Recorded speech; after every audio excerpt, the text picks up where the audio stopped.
So this guy got arrested the other day for threatening to blow up Merriam-Webster Dictionary's headquarters in Massachusetts because they decided to change the definition of female. And so their new definition is that female is a gender identity that is the opposite of male. Now hold up, wait a second. Haven't you crazy leftists been arguing for the past few years that gender identity and sex are two different things? And that's why there could be like a million different gender identities, but only two sexes being male and female, even though for centuries gender and sex always meant the same thing up until about 5 seconds ago when y'all started declaring that it didn't. And haven't we on the right been arguing all along that gender and sex is in fact the same, and as long as y'all are trying to claim that it's different and allowing you to change your gender identity at will, that y'all will eventually start claiming you can change your sex at will, even though y'all kept arguing that gender and sex were different? And so now here we are, you crazy leftists are trying to claim that sex and gender are the same thing again? Kind of just proving that our whole argument was true from the get-go then, right? Well, my response to this is no. Merriam-Webster, you brought this on yourself. It's your own damn fault.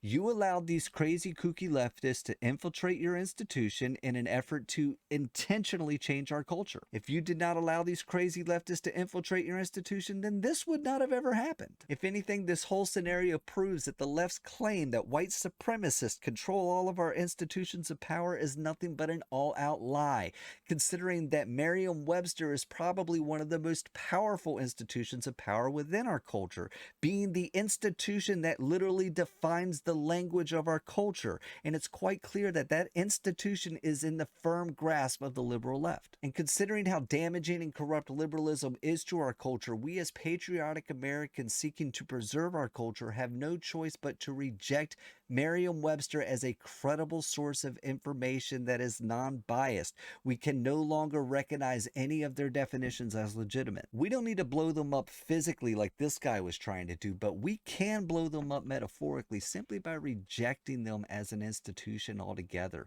no longer acknowledging them as a legitimate source of information representing our culture. They no longer represent our American culture, they represent a liberal left culture, and so therefore we cannot recognize any of their definitions as legitimate anymore, period, full stop. So from here on out, if you find yourself in a debate with a leftist and they're trying to use Merriam-Webster as a source of credible information, you simply tell them no, that is no longer recognized as an unbiased source. The only way we're truly going to win this culture war is by completely rejecting the legitimacy of any institution that has turned their back on our culture. For more insights such as this, hit those like and follow buttons, share this content, make sure you follow me on my other platforms because who knows how long they'll let me stay on this one, and tell all your friends to join us over here and talk about it.